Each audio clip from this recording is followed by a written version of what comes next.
الشيطان الرجيم بسم الله الرحمن الرحيم إن أول بيت وضع للناس للذي ببكة مباركا وهدى للعالمين فيه آيات بينات مقام إبراهيم ومن دخله كان آمنا ولله على الناس حج البيت من استطاع إليه سبيلا ومن كفر فإن الله غني عن العالمين صدق الله مولانا العظيم.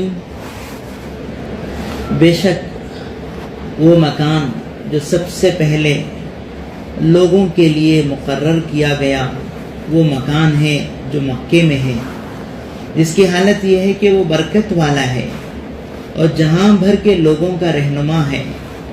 اس میں کھلی نشانیاں ہیں، من جملہ ان کے ایک مقام ابراہیم ہے، اور جو شخص اس میں داخل ہو جاوے وہ امن والا ہو جاتا ہے.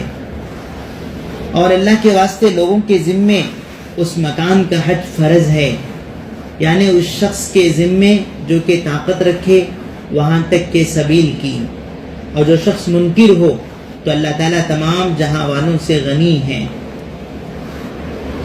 سورہ آل عمران کی یہ آیت مبارکہ ہے.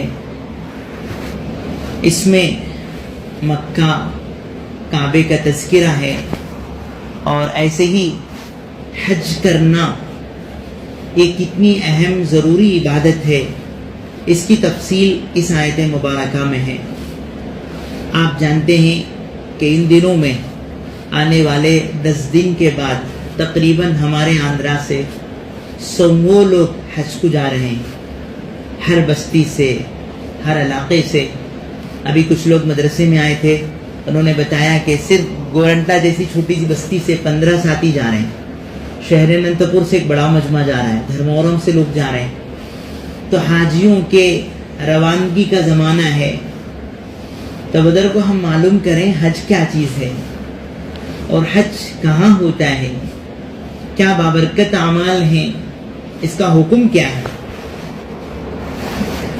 تفسیر کے ضمن میں کچھ موٹی موٹی باتیں آج ہم سنیں گے انشاءاللہ. سب سے پہلے سنیں، اللہ پاک فرماتے ہیں کہ دنیا میں سب سے پہلا گھر جو عبادت کے لیے بنایا گیا وہ مکے میں ہے، اس کا نام کعبہ ہے.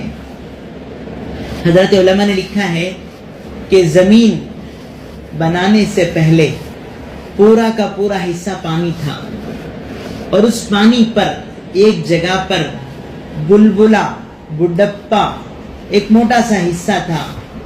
وہ کیا ہے؟ اس کو عربی میں کعب کہتے ہیں. کعبۃ اللہ کی وہ جگہ تھی. اللہ نے وہیں سے پوری زمین کو پھیلایا ہے. گویا جغرافیائی اعتبار سے، میپ کے اعتبار سے پوری دنیا کا سینٹرل پوائنٹ درمیانی حصہ ہے کعبۃ اللہ اور مکہ. وہاں سے پوری زمین پھیلی ہے. حضرت ابو ذر غفاری رضی اللہ تعالیٰ عنہ کی یہ روایت ہے، انہوں نے ہمارے آقا سے پوچھا، اللہ کے حبیب آپ بتائیں صلی اللہ علیہ وسلم، دنیا میں سب سے پہلی عبادت کی جگہ کون سی بنائی گئی؟ ہمارے نبی نے فرمایا وہ کعبۃ اللہ ہے. اللہ کی سب سے پہلی سرزمین جہاں عبادت کے لیے اللہ نے منتخب کیا وہ کعبہ ہے. پھر انہوں نے پوچھا اللہ کے حبیب اس کے بعد کون سی مسجد بنائی گئی، کس جگہ عبادت کے لیے اللہ نے قبول کیا؟ فرمایا بیت المقدس، مسجد اقصی. پوچھا کم بینہما، حضور دونوں کے درمیان کتنا فاصلہ ہے؟ یہ مسجد اور مسجد کے بیچ میں کتنے دن کا فاصلہ ہے بنانے میں؟ آپ نے فرمایا 40 سال کا فاصلہ ہے. پہلے گویا کعبۃ اللہ بنا، اس کے 40 سال کے بعد مسجد اقصی بنائی گئی. یہاں عام طور پر ہم سمجھتے ہیں کعبۃ اللہ کو بنانے والے ابراہیم علیہ السلام ہیں، اور مسجد اقصی کو بنانے والے حضرت سلیمان علیہ السلام ہیں. یہ مشہور ہے کہ فلسطین کی جو مسجد ہے مسجد اقصی، اسے بنانے والے سلیمان علیہ السلام ہیں. اصل بات یہ ہے کہ کعبہ کے اصل بانی ہیں حضرت آدم علیہ السلام. حضرت آدم علیہ السلام جب دنیا میں آئے ہیں، اللہ کے حکم پر انہوں نے سب سے پہلے کعبۃ اللہ بنایا ہے. اس کے بعد کعبے کی یہ تعمیر نوح علیہ السلام کے زمانے تک رہی. حضرت نوح علیہ السلام کے زمانے میں جب طوفان آیا پانی کا، پوری دنیا پانی میں ڈوب گئی، اسی میں کعبۃ اللہ بھی ڈوبا اور اس میں اس کی دیواریں، اس کی ساری چیزیں گویا نرم پڑ گئیں اور بلکہ وہ ختم ہو گئی۔ اس کے بعد حضرت ابراہیم علیہ السلام کو اللہ نے حکم کیا، ہمارا ایک مقدس گھر تھا اسے دوبارہ تعمیر کرو۔ حضرت ابراہیم علیہ السلام ڈھونڈتے آئے تو کتابوں میں ہے بالوں میں اس کی گنادی ڈھک گئی تھی، اللہ کے اشارے پر وہ نظر آئی تو دوبارہ حضرت ابراہیم علیہ السلام نے اسی بنیاد پر کعبے کو کھڑا کیا۔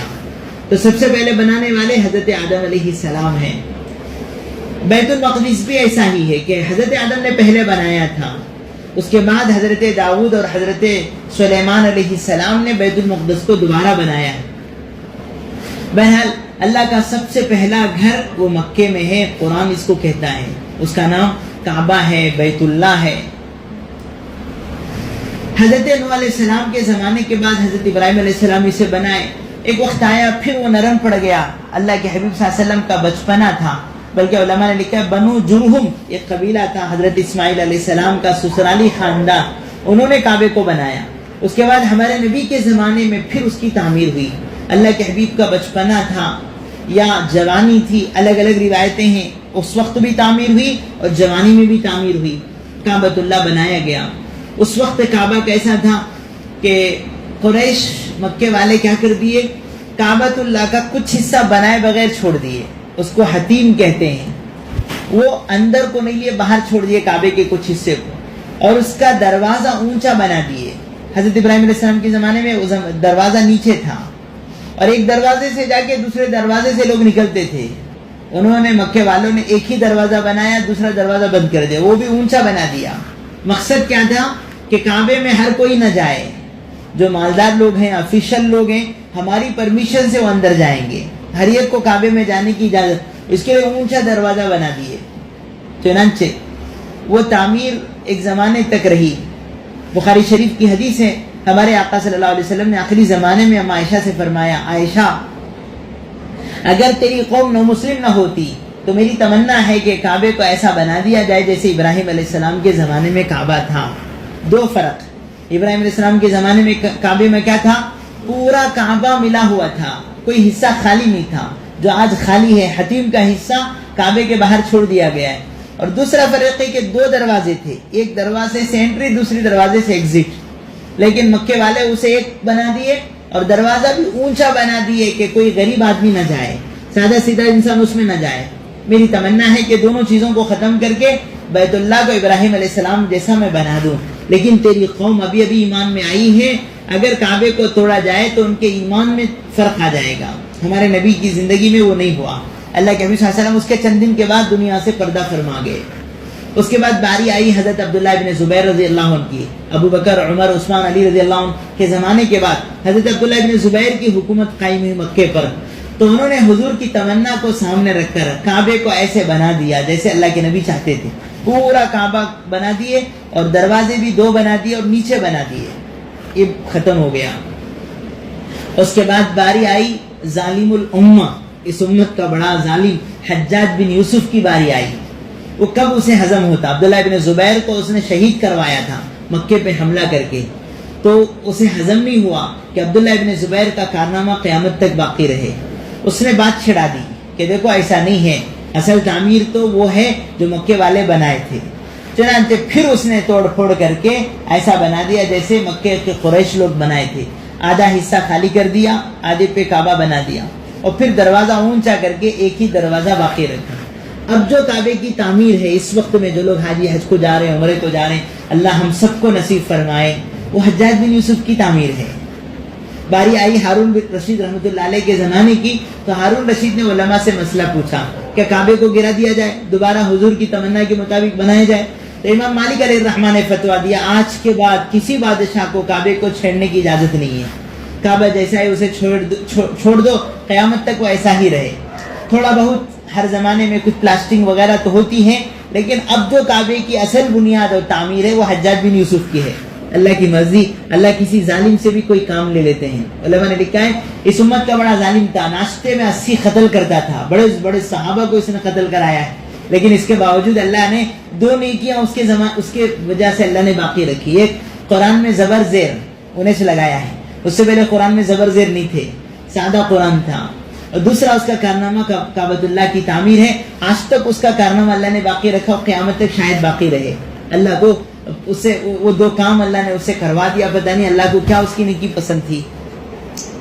بہرحال مکہ مکرمہ اور کعبۃ اللہ ساری امت کے لیے بہت بڑی عظمت کی چیز ہے. حضرت ابراہیم علیہ السلام نے اس کو بنایا تو انہوں نے اللہ سے دعا کی کہ اللہ فجعل افئدۃ من الناس تہوی الیہم، اللہ تیرے بندوں کے دل میں اس جگہ کی محبت پیدا فرما.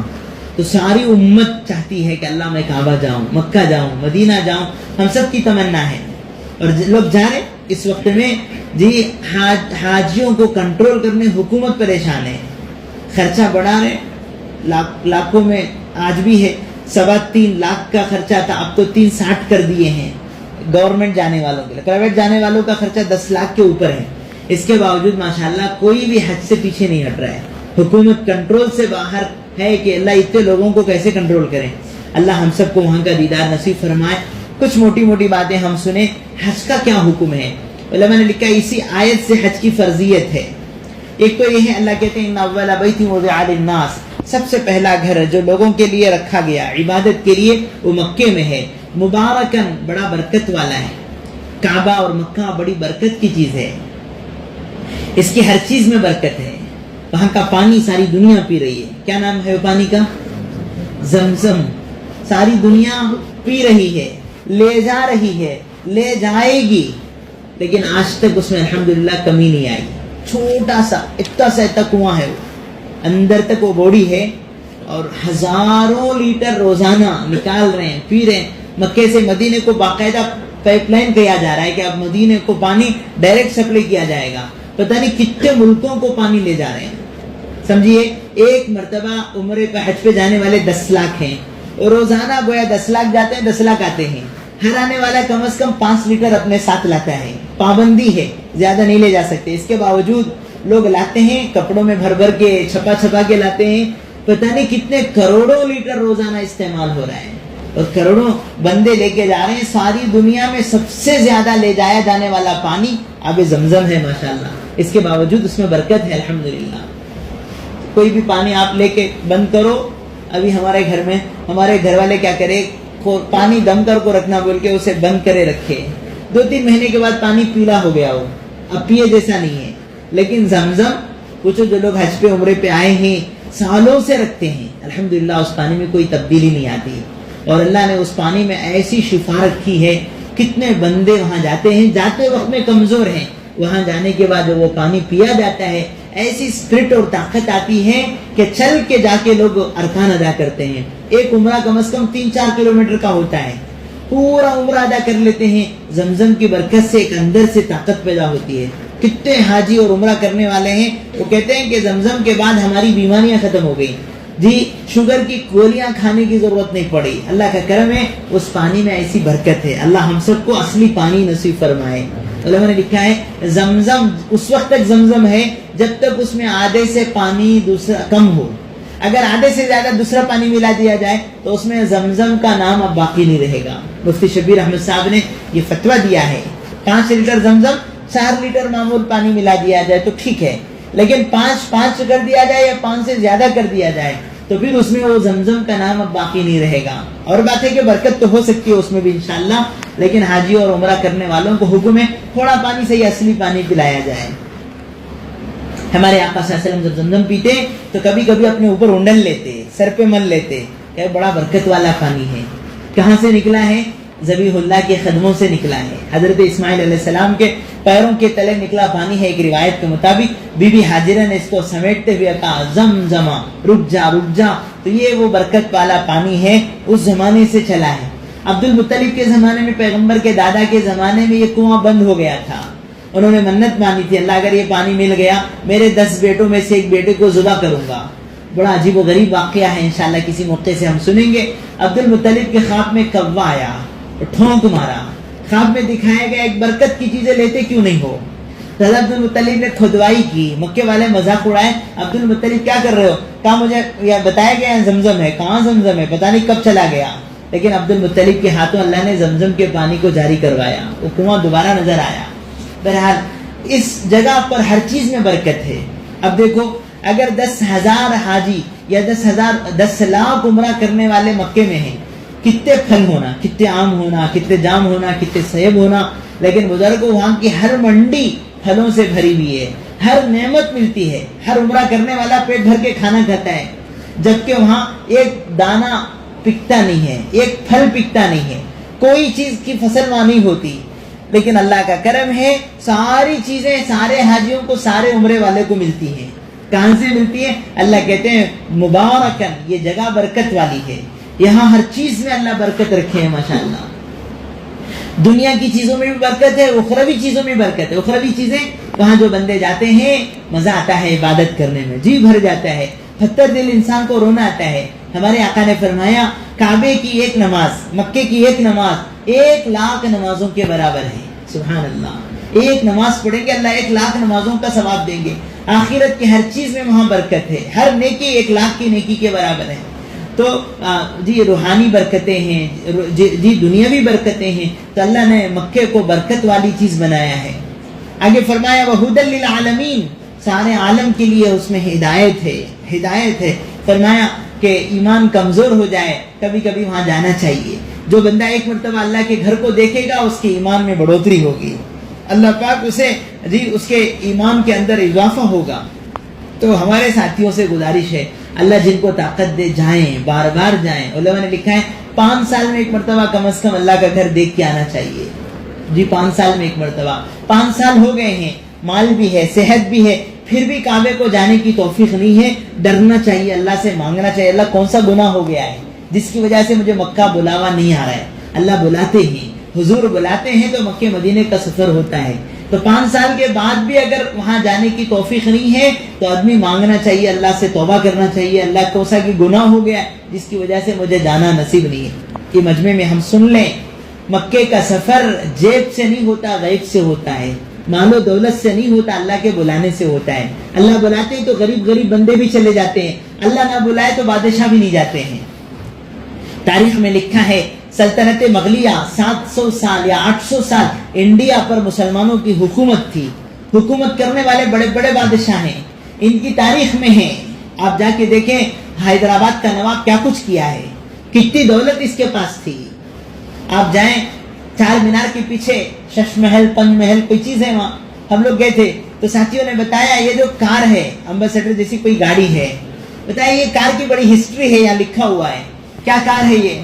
کہ باہر ملک میں نظام گیا تھا، اس نے شو روم میں جا کے وہ کار پوچھا تو اس کے جو کپڑے تھے، اس کا انداز تھا، تو شو روم والے مذاق اڑائے.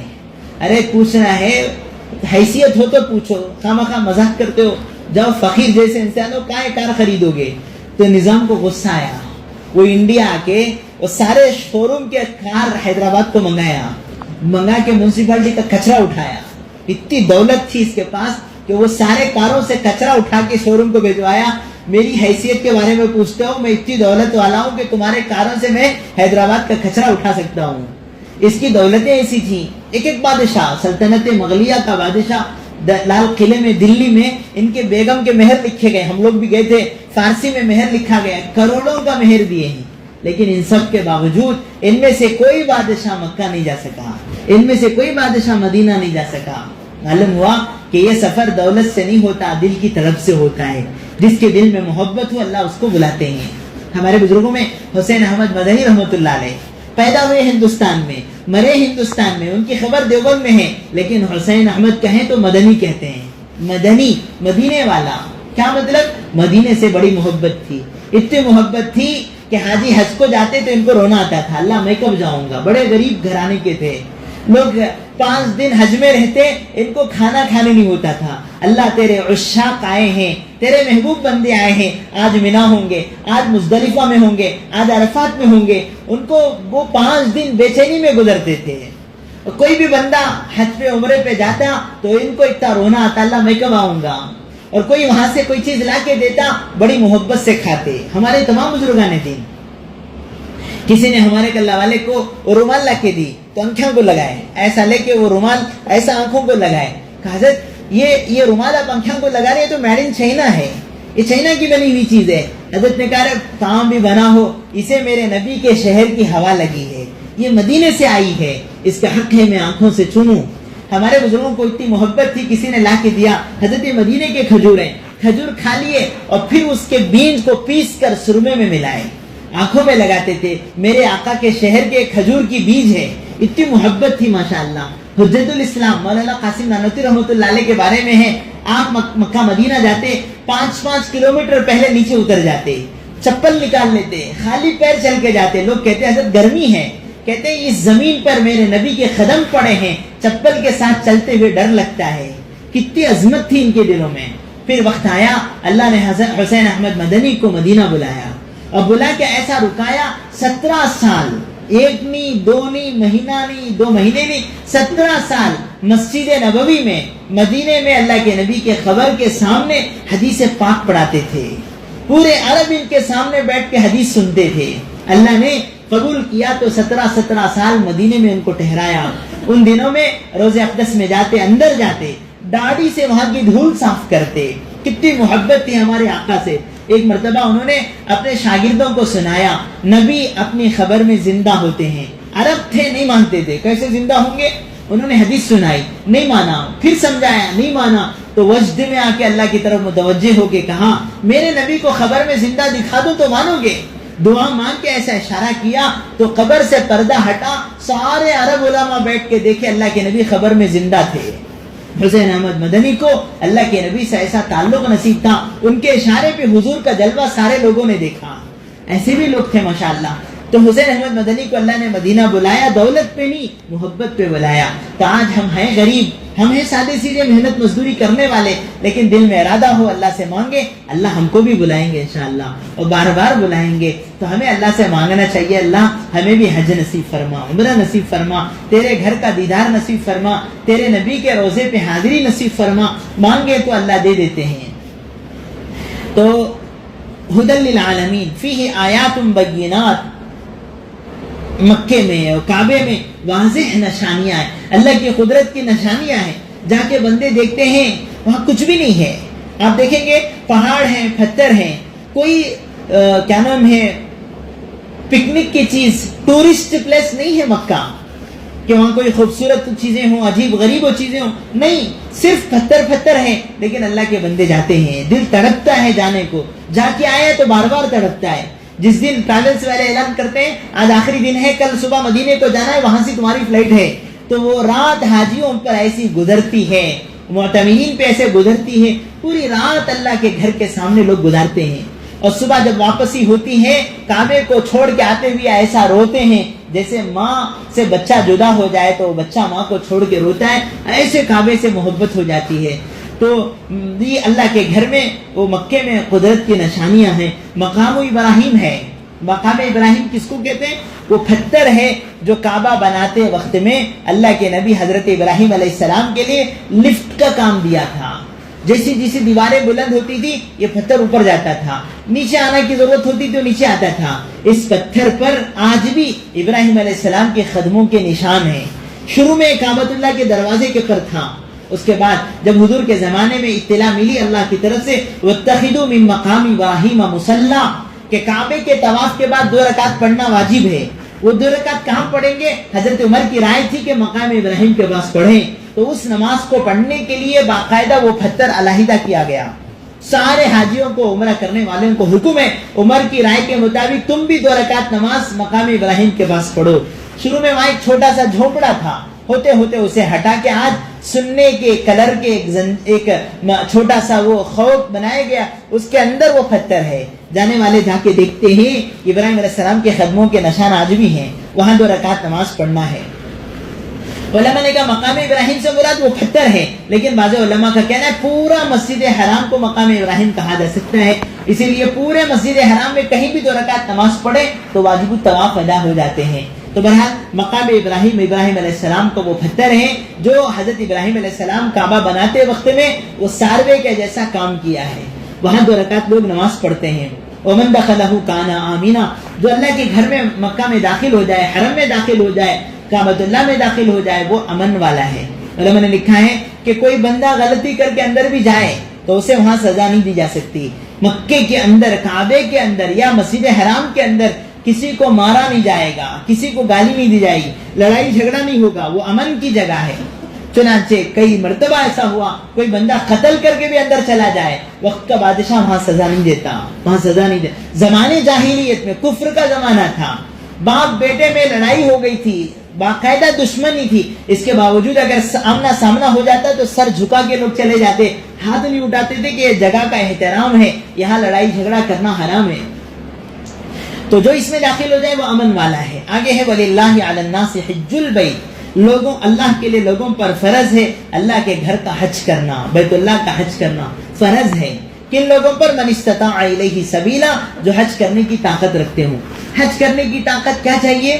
کیا چاہیے؟ فرمایا کہ حج کو جانے کا جو خرچہ ہے اس کا انتظام، جانے آنے تک کا خرچہ، اور پھر گئے ہیں تو یہاں اگر بیوی ہے بچے ہیں ان کا خرچہ، یہ دو خرچے اگر موجود ہیں حج کرنا فرض ہے، حج کرنا فرض ہے۔ اب کے حساب سے سمجھو 3.5 لاکھ کا اگر حج کا خرچہ ہے، وہاں جانے کے بعد ہو سکتا ہے کھانے پینے میں اور لگ جائیں، قریب 5 لاکھ روپے ایک آدمی کا خرچہ ہے، اور وہاں جا کر آنے تک کا سمجھو 40 دن ہے، تو وہ 40 دن گھر میں کھانے پینے کے لیے ایوریج 25-30 ہزار روپے ہو سکتے ہیں۔ 2 بچے اگر بیوی ہے تو سمجھے کہ 5 لاکھ وہ، اور یہ 25-30 ہزار یہ، تو گویا 5.25 لاکھ اگر کسی کے پاس ہے، یا 5.25 لاکھ کا اس کے پاس سننے کا مال ہے، یا 5.25 لاکھ کی زمین پراپرٹی رکھی ہوئی ہے، گھر کے علاوہ اتنی سہولت ہے، تو پھر اس پر حج کرنا فرض ہے۔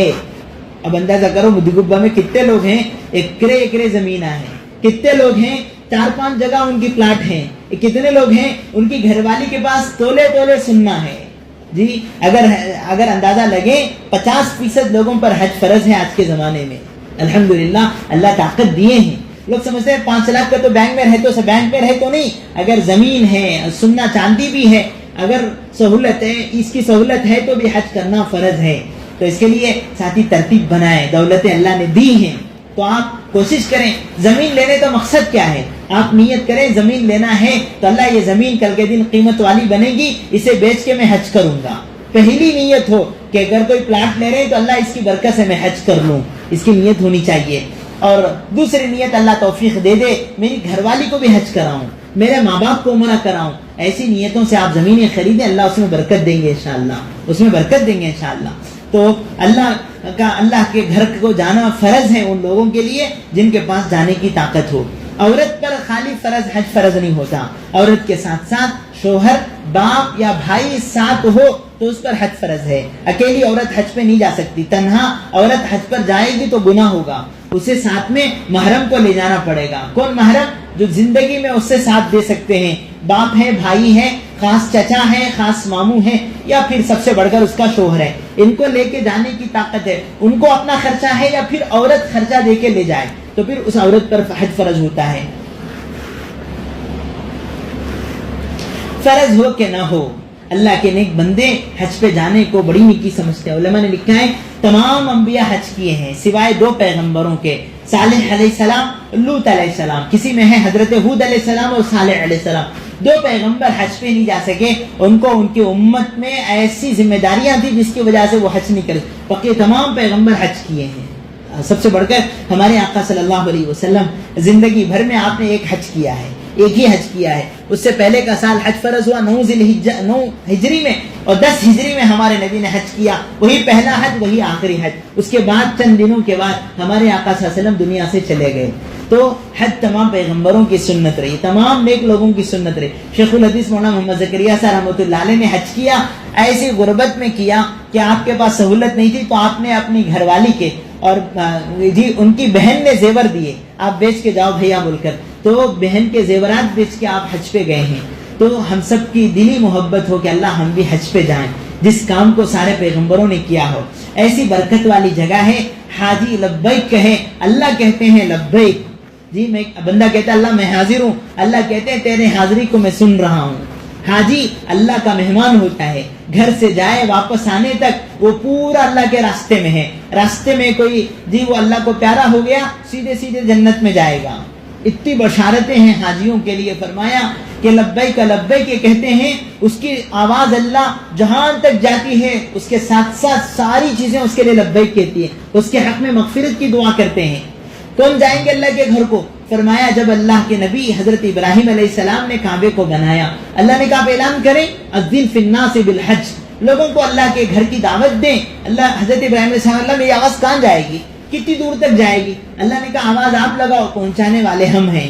حضرت ابراہیم علیہ السلام نے کہا یا ایھا الناس علیکم بالحج, لوگوں تم پر اللہ کے گھر کا آنا فرض ہے, تم آؤ اللہ کے گھر کو. تو اس آواز پہ جتنے لوگ زندہ تھے ان سب نے, جن جن کو کعبے کا دیدار مقدر تھا, سب کی زبانوں سے نکلا لبیک لبیک لا شریک لک لبیک ان الحمد والنعمت والملک لا شریک لک. یہ سارے لوگوں نے کہا, بلکہ کہا جو ماں کے پیٹ میں بچے تھے انہوں نے کہا لبیک, بلکہ کہا عالم ارواح میں قیامت تک جتنے لوگوں کو حج مقدر ہے ان سب لوگوں نے لبیک کہا ہے. تو جتنے حاجی جا رہے ہیں یہ وہ نہیں ہیں تو اپنی دولتوں پہ جا رہے ہیں, یہ وہ ہیں جنہوں نے ابراہیم علیہ السلام کی آواز پر لبیک کہا ہے, اس پر اللہ ان کو بلا رہے ہیں. دعا کرے اللہ ہمیں بھی قبول فرما لے, ان لبیک کہنے والوں میں اللہ کرے اللہ بھی ہمارا بھی نام شامل فرما دے. تو حج اللہ کا حکم ہے, کلمہ طیبہ, اس کے بعد نماز روزہ. نماز روزہ تو سب پر ہے, مالدار اور غریب کا فرق نہیں ہے. زکوٰۃ اور حج میں مالداری کا فرق ہے. زکوٰۃ وہ دیں گے جن کے پاس مال ہے, اور حج وہ کریں گے جن کے پاس مال ہے. فرض ہے, سنت نفل نہیں ہے. دولت کے باوجود اگر کوئی حج نہ کرے, طاقت کے باوجود حج نہ کرے, حدیث میں ہمارے نبی نے فرمایا فَلْيَمُتْ يَهُودِيًّا أَوْ نَصْرَانِيًّا, یہودی بن کے مرے یا نصرانی بن کے مرے, میرا اسے اس کا کوئی تعلق نہیں ہے. طاقت ہو کر بھی حج نہ کرنے والوں سے اللہ کے نبی اتنے ناراض ہیں, اس کا میری امت سے کوئی تعلق نہیں ہے. اتنا اللہ کے نبی صلی اللہ علیہ وسلم ان سے ناراض ہیں. آج بزرگوں دولتیں بہت سوں کے پاس ہیں جی, ہمارے گھروں میں خاندانوں میں بہت سارے مال والے ہیں. کوشش کریں کہ ہم تشکیل کریں گے, جیسے نماز کی دعوت دی جاتی ہے, حج کے ایام آ جائیں, حج سے پہلے حج کی دعوت دینا چاہیے. ایسے لوگوں کو تلاش کر کے اس کی تشکیل کرنا چاہیے. انشاءاللہ اگر ہماری محنتوں سے ایک بندہ بھی اللہ کا حکم کر لے گا, ہمیں بھی اس کا ثواب انشاءاللہ برابر اللہ دیں گے. تو وَلِلَّهِ عَلَى النَّاسِ حِجُّ الْبَيْتِ مَنِ اسْتَطَاعَ إِلَيْهِ سَبِيلًا. حاجی حج پہ جاتے ہیں, بہت مبارک ہو, اللہ قبول کریں تو جاتے ہیں. اور پھر فرمایا کہ بعض مرتبہ اللہ کے بندے حج پہ جاتے ہیں تو بہت ساروں کا حج قبول نہیں ہوتا. یہ کہتے ہیں لبیک لبیک, اللہ کہتے ہیں لا لبیک, تیرا لبیک قبول نہیں ہے. بعض مرتبہ اللہ حاجی حج کے لیے لبیک کہتا ہے, اللہ پاک فرماتے ہیں کہ تیرا لبیک تو قبول نہیں ہے, تیرے ساتھ کچھ نیک بندے ہیں ان کی برکت سے تیرا حج بھی قبول ہو رہا ہے. کچھ نیک بندوں کے صدقے میں اللہ سارے لوگوں کا حج قبول کر لیتے ہیں. اس لیے بزرگوں, مکے کی حکومت اس وقت میں پوری دنیا سے نیک لوگوں کو بلاتی ہے. ہمارے حضرت قاری امیر صاحب رحمۃ اللہ علیہ کو کئی مرتبہ حکومت بلائی ہے, اور پورے ہندوستان سے سینکڑوں بندے ہیں جن کو سعودی گورنمنٹ بلاتی ہے, آپ آئیں, ہم باہر کنٹرول کرتے ہیں, تم دلوں کو کنٹرول کرو, اللہ کی رحمت کو متوجہ کراؤ. تو ایسے نیک لوگوں کو حکومت کی طرف سے ویزا دیا جاتا ہے, ٹکٹ بنائی جاتی ہے, ان کو بلایا جاتا ہے. تو بعض نیک بندوں کے صدقے میں اللہ سارے حاجیوں کو حج قبول کر لیتے ہیں. اللہ کرے اللہ ہم سب کو بھی توفیق نصیب فرمائے. جی فرمایا کہ جن کا حج قبول ہو جاتا ہے شیطان کی کنکریاں ماری جاتی ہیں. اللہ یہ ساری چیزیں ایسی ہیں, جائیں گے تو سمجھ میں آئے گا, سنیں گے تو نہیں سمجھ میں آئے گا. ایک دریا ہے یہ, وہاں جانے کے بعد پتہ چلے گا حج کیا چیز ہے. تو شیطان کی کنکری ماری جاتی ہیں. رمی جمرات, پہلا دن, دوسرا دن, تیسرا دن, 3 شیطانوں کو کنکر مارتے ہیں. ایک شیطان کو 7 کنکر مارتے ہیں. کتنے مارتے ہیں؟ 10 لاکھ حاجی کنکر مارتے ہیں. تو کیا ہونا چاہیے, وہاں کنکروں سے پورا وہ جمرات کی جگہ بھر جانا چاہیے. لیکن بزرگوں آپ جا کے دیکھیں ایسا نہیں ہوتا. جو چند گرے پڑے کچھ کنکر رہتے ہیں, باقی کنکر پتہ نہیں کہاں جاتے ہیں. حکومت پاک نہیں کراتی ہے, لوگ وہ چنتے نہیں ہیں, اس کے باوجود وہاں چند کنکر رہ جاتے ہیں, بقیہ کنکر کہاں جاتے ہیں. حدیث میں ہمارے آقا نے فرمایا جس کے حاجی کا حج قبول ہو جاتا ہے اس کے کنکر فرشتے لے کے چلے جاتے ہیں. آج بھی زندہ معجزہ ہے یہ کہ ہزاروں لاکھوں حاجی کنکر مارتے ہیں جی. کوئی پولیس کوئی سیکیورٹی نہیں اسے پاک کرنے کی, لیکن وہاں کنکروں کی ڈھیر نہیں لگتی. جس کا حج قبول ہو گیا اس کے کنکر آسمان سے فرشتے لے کے چلے جاتے ہیں. اسی لیے فرمایا کہ حاجیوں کو کنکر مارنا ہے, یہ کنکر مزدلفہ سے اٹھاؤ اور مینا سے لے کے چلے جاؤ. وہاں وہ پڑے ہوئے کنکر نہ اٹھاؤ, کیونکہ وہ کنکر ہیں جس کا حج قبول نہیں ہوا, ان کے وہ گرے پڑے کنکر ہیں. ویسا کنکر تم کیوں لے گے؟ وہاں کے کنکر نہیں اٹھانے, پہلے سے لے کے جانا ہے. بہرحال اللہ کا گھر بہت بابرکت جگہ ہے، کعبۃ اللہ روحانی مرکز ہے. اللہ کرے اللہ ہم سب کو وہاں لے کے جائے. اللہ اس کے لیے ہمیں کیا کرنا ہے جی؟ نیتیں کریں، اللہ سے مانگیں، درود کی کثرت کریں، صدقے کا اہتمام کریں، اور ہر ساتھی اپنا اپنا پاسپورٹ بنا کے رکھیں. اللہ چاہے تو کبھی بھی اللہ بلا سکتے ہیں. کرنے کے کام ہم کریں، پھر اللہ کرنے کا کام اللہ کریں گے. ایک بزرگ کے بارے میں ہے، انہوں نے کہا اللہ کہے میرے بندے آسمان پہ آ جا، آسمان پہ آ جا. ہمیں تو کیا بولیں گے؟ کہاں ہوتا اللہ میرے ہاتھ سے آسمان سے؟ میں تو مدھوبہ میں چل نہیں سکتا ہوں، آسمان پہ کہاں ہوں گا؟ کیا غلط ہے. اور بزرگ کہتے ہیں اللہ اگر بلائے آسمان پہ آ جاؤ تو میں کیا کروں گا؟ میرے طاقت کے بغیر دنیا کا سب سے بڑا پہاڑ کوڑے ڈھونڈوں گا، اس پہ چڑھوں گا، اس کا اونچا جھاڑ کون سے چڑھوں گا، اس کی ڈھالی پہ جاؤں گا، اس کے بعد دونوں ہاتھ پھیلا کے کہوں گا اللہ میرے بس کا میں نے کیا ہے، تیرے بس کا تو کر. اللہ میری طاقت ہو گئی ہے، اب کی قدرت دکھا. تو ہمیں طاقت کے بقدر کرنے کے کام کرنا ہے. اپنا پاسپورٹ بنائیں، کوشش شروع کر دیں. وقت آئے گا اللہ بلائیں گے انشاءاللہ. دنیا خاموش بیٹھنے کی جگہ نہیں ہے. یہاں تو حضرت بی بی مریم کو بھی اللہ اگر روزی دے رہے حزی الیکی بجذع النخلہ، اللہ نے کہا مریم ہاتھ سے ڈالی ہلاؤ پھر پھل دوں گا. یہاں قدرت کا نظام اس وقت چلے گا جب طاقت کی اسباب اختیار کیے جائیں. تو کوشش کر دیں، پھر اللہ اپنی قدرت سے بلائیں گے انشاءاللہ. اس کے لیے سب ساتھی پاسپورٹ بنائیں گے انشاءاللہ. کتنے ساتھیوں کے پاسپورٹ تیار ہیں؟ ذرا ہاتھ اٹھاؤ. اللہ قبول کرے ماشاءاللہ. ارے بہت کم لوگ ہیں. سب پاسپورٹ بنا لیں انشاءاللہ، کسی نہ کسی کام آ جائے گا. انڈین سب سے زیادہ مضبوط وہ کیا نام ہے ثبوت ہے. سمجھیے کہ یہاں کی شناخت کے لیے پاسپورٹ بھی بہت بڑی چیز ہے. اس لیے آپ اسے بنا کے رکھیں، دنیا میں بھی کام آئے گا انشاءاللہ. اور آخرت کے اعتبار سے پتہ نہیں کب اچانک اللہ کی طرف سے راستہ کھلے، ہم انشاءاللہ عمرے پہ چلے جائیں، حج پہ چلے جائیں، اللہ انشاءاللہ بلائیں گے. تو اس مجمع میں ہم سب نیت کر کے اٹھیں، اللہ موت سے پہلے کعبہ دیکھنا ہے انشاءاللہ، اس سے پہلے ہماری موت نہ آئے. اللہ سے مضبوط نیت کریں انشاءاللہ. اب آگے دیکھیں، آپ کے رشتہ داروں میں، دوستوں احباب میں جو لوگ جا رہے ہیں ان کو دعا دے کے بھیجیں، ان سے مصافحہ کریں. کیونکہ فرمایا کہ ہمارے آقا نے دعا مانگی ہے اللہم اغفر للحجاج، اللہ حاجیوں کی بخشش فرما دے. اللہ کے نبی دعا مانگیں. پھر فرمایا وَلِمَنِ اسْتَغْفَرَ لَهُمُ الْحُجَّاجِ، اللہ حاجی جس کے لیے دعا کرے اس کے حق میں بھی اللہ مغفرت فرما دے. حاجی بھی مغفرت والا ہے، اسے بخش دیا جائے گا.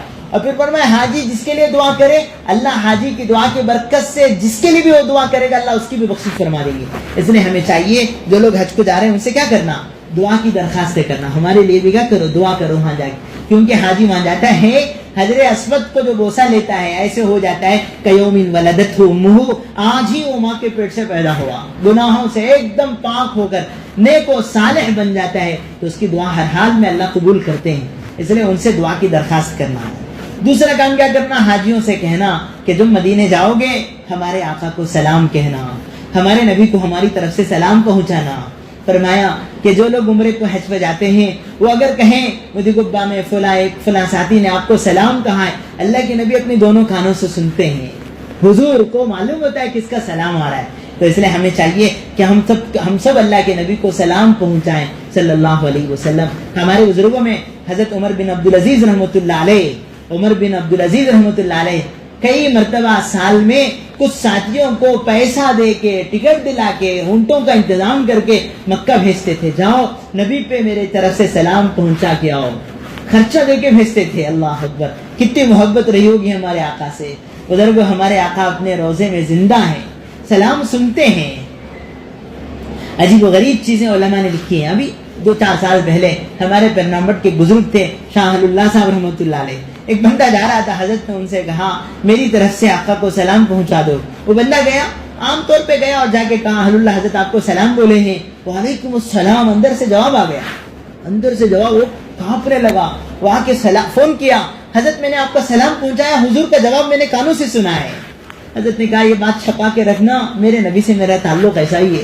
آج بھی ہمارے آقا کا سلام سننے والے موجود ہیں. اللہ کے حبیب کی عباد امت کے ایسے لوگ ہیں ماشاءاللہ. ایک بزرگ گزرے ہیں علامہ جامی رحمۃ اللہ علیہ، ایک نحوی ہیں وہ نہیں ہے علامہ جامی. ایک دوسرے بزرگ گزرے ہیں، وہ حج پہ گئے. یاد رکھو حج کے پورے کام مکے میں ہوتے ہیں، مدینے میں کوئی کام نہیں ہے حج کا. حج کے پورے کام مکے میں ہیں. مینا میں 8 تاریخ کو، ایسی 9 تاریخ کو عرفہ میں، 10 تاریخ کو مزدلفہ میں، اور اس کے بعد کے تمام ارکان یہ جتنے بھی ہیں مکے میں ہیں. 5 دن ہیں حج کے. کتنے دن؟ 5 دن. حاجی 5 دن میں سارے کام کرتے ہیں. اس سے پہلے اس سے آگے جو بھی ہوتے ہیں وہ کعبے کے دیدار کے لیے, دعاؤں کے لیے, طواف کے لیے, مدینے کے لیے نکالتے ہیں, ورنہ حج تو پورا 5 دن میں ہے.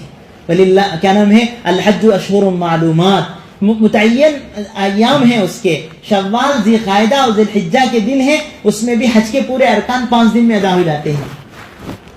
تو مدینہ پاک میں جانا, فرمایا کہ جو بندہ مکہ جائے اسے مدینہ جانا چاہیے. جو بندہ مسجد نبوی میں 40 نمازیں پڑھے, کتنی نمازیں؟ 40 نمازیں پڑھے, اللہ کی طرف سے اسے بڑی خوشخبری ہے, وہ جہنم میں نہیں جائے گا انشاءاللہ. مسجد نبوی میں 40 نمازیں پڑھنے والوں, 40 نمازیں کتنے دن ہوتے بھائی؟ 8 دن. انہیں مجھے تو نہ بھائی 8 دن اگر پڑھے تو 5 نمازیں 40 نمازیں ہو جائیں گی. فرمایا کہ جو بندہ مسجد نبوی میں 40 نمازیں پڑھے اس کے لیے بڑی بڑی بشارتیں ہیں. اس لیے جو حج پہ جاتے ہیں وہ 8 دن ضرور مدینے میں رہتے ہیں, وہ 40 نمازیں مدینے میں پڑھتے ہیں. تو علامہ جامی رحمۃ اللہ علیہ مکے میں حج سے فارغ ہو گئے, مدینہ جانے کے لیے جب نکلے, عجیب و غریب قصہ ہے, سن کے عجیب لگتا ہے. جب وہ نکلے ہیں تو راستے میں ابھی ہیں, والی مدینہ کے خواب میں اللہ کے رسول صلی اللہ علیہ وسلم نظر آئے صلی اللہ علیہ وسلم. دل سے سب پڑھے صلی اللہ علیہ وسلم. درود جتنا پڑھیں گے نبی کی محبت آئے گی, اور جتنی نبی سے محبت ہوگی اتنی مرتبہ اللہ بلائیں گے انشاءاللہ. مدینے کی حاضری نبی کی محبت سے اللہ نصیب کرتے ہیں. تو والی مدینہ کے خواب میں اللہ کے نبی نظر آئے. بتائے دیکھو جامی ایسی ایسی صورت کا ایسے ایسے قافلے میں آ رہا ہے, اسے مدینے میں آنے نہیں دینا, وہیں سے اسے واپس کرو. تو والی مدینہ سیکیورٹی سے کے ساتھ گیا اور جا کے واپس کر دیا, تم نکلو یہاں سے, تمہیں مدینے میں آنے کی اجازت نہیں ہے. تو یہ حضور کی محبت تھی. تو بیچارے تھوڑی دیر کے لیے تو پیچھے گئے, لیکن دوسرا جو جماعت آ رہی تھی اس میں جڑ گئے.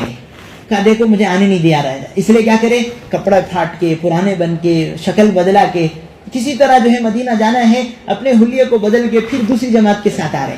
تو دوسرے دن پھر والی مدینہ کے خواب میں اللہ کے نبی صلی اللہ علیہ وسلم تشریف لائے. دیکھو جامی آ رہا ہے, ایسی ایسی صورت بدل کے آ رہا ہے, واپس کرو اسے. تو پھر یہ بندہ گیا اور کہا اللہ کے بندے تو آنا نہیں ہے, واپس جا.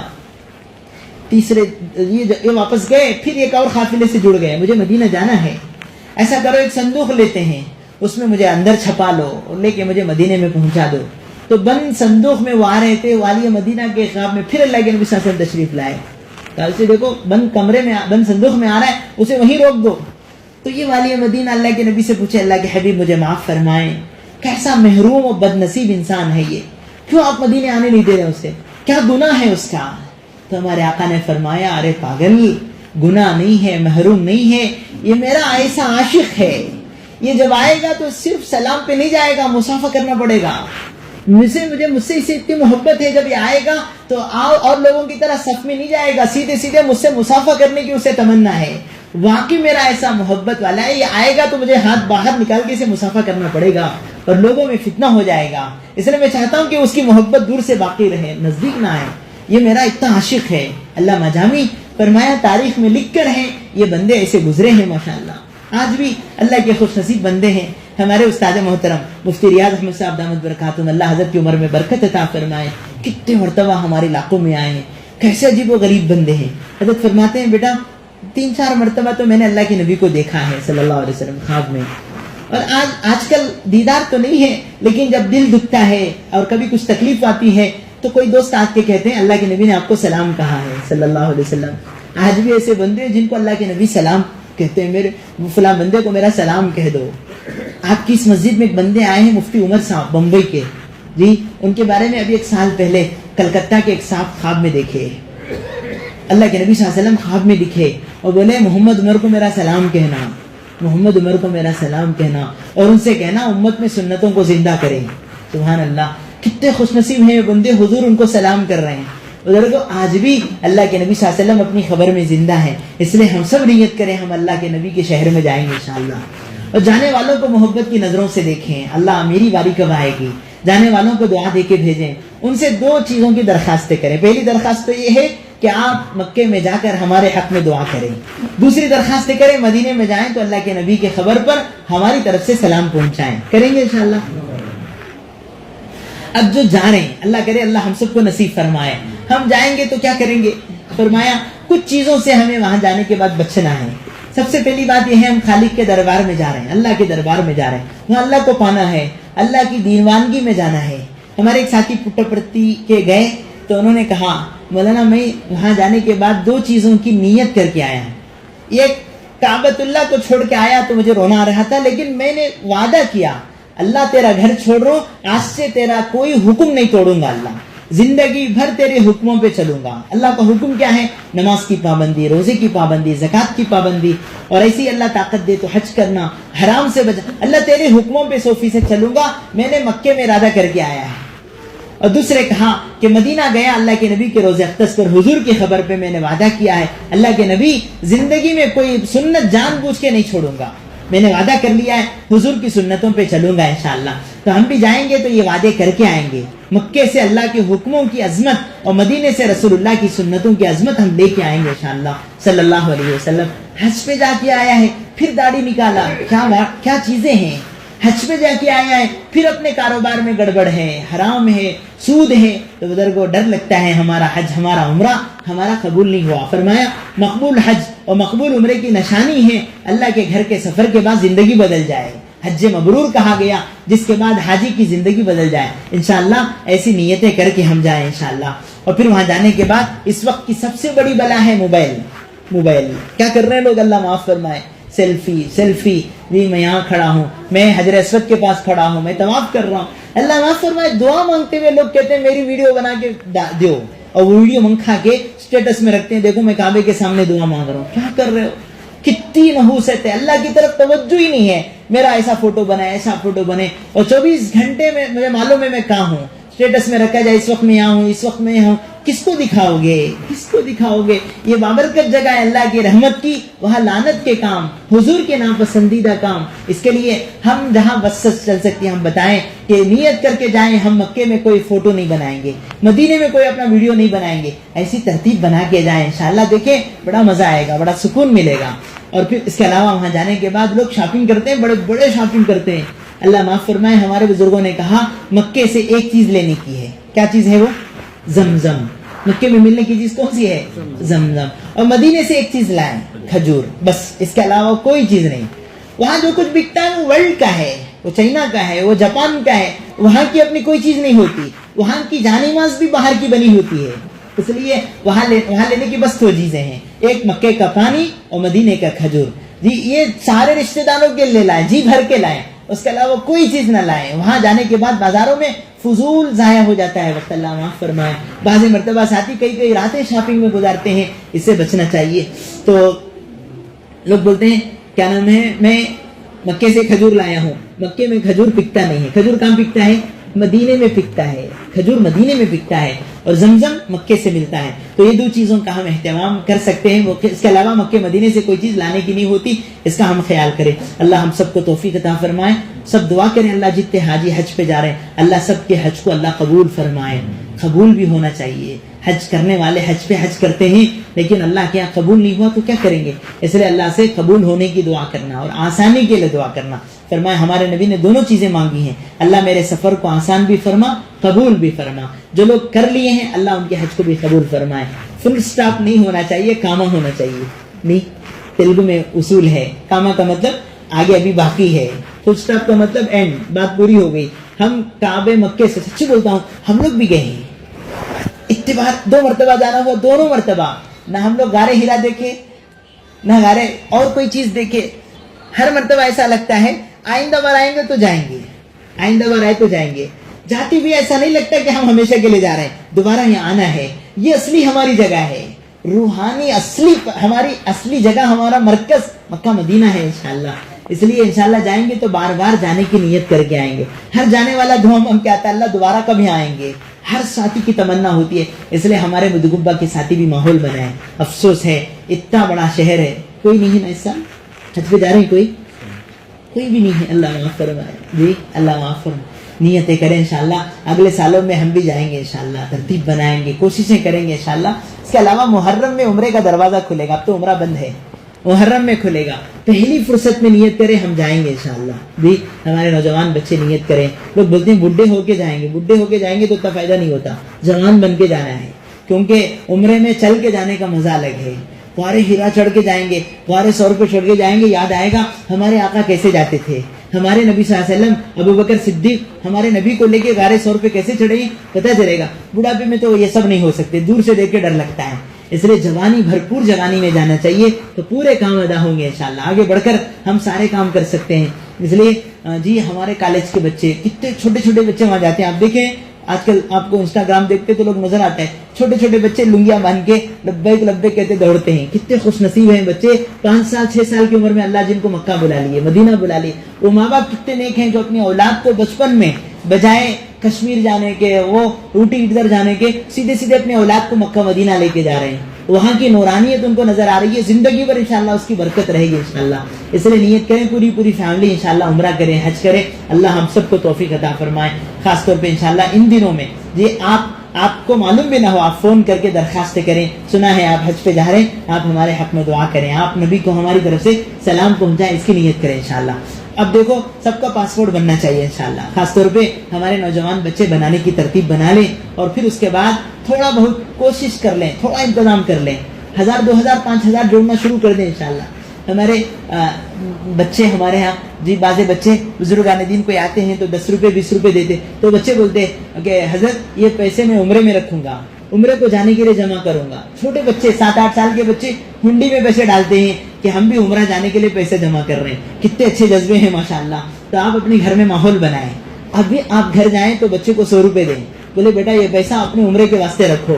دیکھو وہ بچے کتنا خوبصورت اسے لیتے ہیں, ان کے دل میں عزائم پیدا ہوتے ہیں ماشاءاللہ. تو اپنے گھر میں ماحول بنائیں. بچہ کہے کہ ابا میں بھی مکہ جاؤں گا, میں بھی مدینہ جاؤں گا انشاءاللہ. اللہ ہم سب کو توفیق عطا فرمائے. اللہ اپنے فضل سے اس مجلس کی برکت سے اللہ مجھ گنہگار کو بھی, آپ سب کو بھی اللہ حج مبرور نصیب فرمائے. بار بار کہ اللہ حرمین کی حاضری مقدر